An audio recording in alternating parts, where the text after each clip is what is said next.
We all heard about big brands making disastrous marketing mistakes. On a similar lines, today's video is about Pepsi's marketing campaign gone horribly wrong.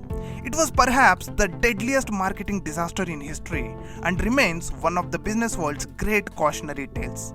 This is a story where a small error costed millions of dollars.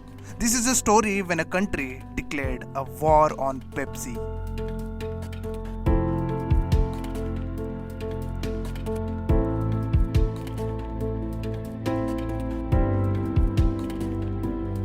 Pepsi and Coca-Cola are long-term rivals. They always try to dominate each other by gaining market share. They use different tactics and strategies to gain customer attention, mostly through advertisements and campaigns. But Coca-Cola always wins the race. So Pepsi had engaged in several promotional attempts over the years to compete with Coca-Cola.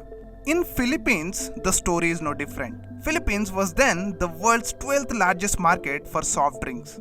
Here, Coca-Cola controlled 75% of the market, whereas Pepsi had only 17% market share. In an attempt to revive the company's position, Pepsi's team came up with a creative marketing plan called the Number Fever. This campaign was simple and it was similar to lottery.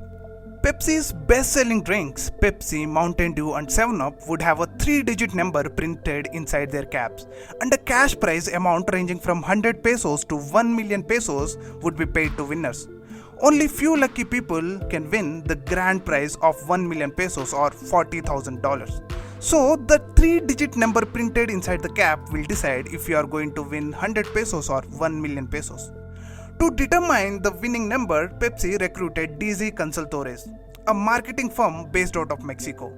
The numbers were generated via computer, then secured in a safe deposit box in Manila.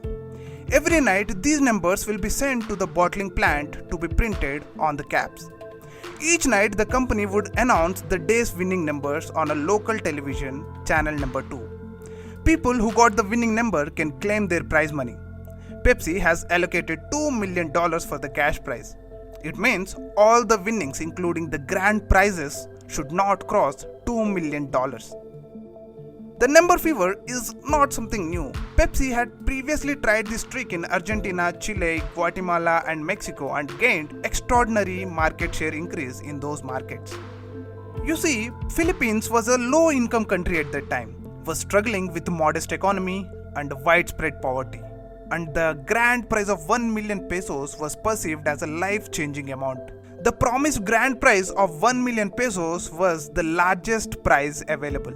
It was 611 times the country's average monthly salary at that time. The published odds of winning that amount were 1 in 28 million. But when emotion kicks in, reality goes for a toss. People were crazy about this campaign, and coupled with the Pepsi's promotional ads, this campaign reached next level. Across the Philippines' 7,641 islands, ads had promised people, you could be a millionaire. Pepsi's sales increased by 40% and market share increased to 21%. 31 million people bought Pepsi's promotional products. That is half of the Philippines' population. The number fever hit Coke like a sucker punch. Just imagine, half of the country's population was participating in this campaign, making it the most successful marketing promotion in the world. Initially, this campaign went very well. By May 1992, there were 17 people who won the grand prize of 1 million pesos, and thousands more won smaller prizes. But an unexpected twist on 25th May changed everything. So just like any other day on 25th May, Channel 2 announced the number fever winners. The winning number for the grand prize of 1 million pesos for the day was 349. When this number flashed on the screens that night, tens of thousands of Filipinos couldn't believe their luck. As per the plan, only 2 people should win the grand prize on the day. But in reality, 8 lakh people won the grand prize. Somehow the system went crazy. A computer glitch led to Pepsi printing 8 lakh caps with the number 349. Although all of them except 2 lacked a special security code that proved that caps were authentic. But that detail was irrelevant to the consumers, who saw that they had the number and demanded their prize money. The number eventually grew to 4,86,170 people. Though more caps were printed, not everyone realized that they had the winning number. The situation was crazy. A bus driver had 3 cabs with the winning number. A mother of 12 whose children drank 10 bottles of Pepsi a day had 35 cabs with the winning numbers. If the prize money paid, they will get 35 million pesos. Quickly, Pepsi's executives convened for an emergency meeting at 3 am on how to proceed. Economically, paying the value of all the cabs was virtually impossible to justify because it would have costed company $32 billion, which was more than half of the country's GDP of $52 billion at that time. Instead, they opted to declare it as a computer error and offered 500 pesos or $18 to the cab holders as a goodwill gesture. The Number Fever campaign was budgeted for $2 million, but Pepsi ended up paying $10 million. But the story didn't end here. While some people accepted the price, most consumers were angry. They argued that Pepsi had raised their hopes of reducing their financial burden. They didn't care about the clerical mistake. Pepsi was a massive conglomerate and should accept the fault and pay the prize money. Pepsi disagreed, and that's when the trouble started. Pepsi's delivery trucks became an early and frequent target for the war on Pepsi. Between 32 and 37 trucks were overturned, burned, and totally destroyed by the protesters, many of whom took to the streets with the signs and bullhorns to show their displeasure. Corporate Pepsi offices were targeted with grenades that crashed into windows. One homemade grenade intended for a truck landed near a school teacher, killing her and a 5-year-old student, and wounding 6 others. In the following months, a grenade attack on the Pepsi's plant killed 3 employees. Fearful Pepsi executives hired bodyguards and gave weapons to the delivery executives. Foreign Pepsi executives left the country. Several protesters spun into the groups like Coalition 349, which took a systemic approach to shame Pepsi into paying up.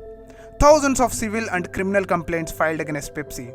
Some people even offered to buy the caps for $15 each in a hope that company might one day agree to pay the full price amount. But that never happened. Slowly, Pepsi's black eye in Manila began to fade. Most of the cases filed against Pepsi were closed. With time, the anti-Pepsi sentiment began to dim. In January 1993, Pepsi had to pay a fine of 1,50,000 pesos to the Department of Trade and Industry. By 1994, their market share returned to 21% from the low of 17%. And finally in 2006, a Philippine Supreme Court ruling closed all the cases against Pepsi and ruled that Pepsi was not obliged to pay any prize money, as the mistake happened due to a computer error.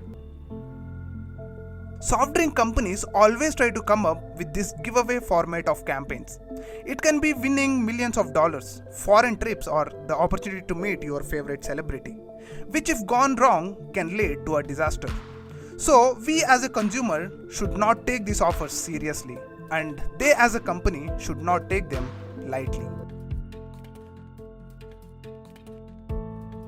So that's the video, guys. If you want to know more about the rivalry between Pepsi and Coca-Cola, be sure to check out my video on Cola Wars India. Thanks for watching. This is Curious Monk signing off.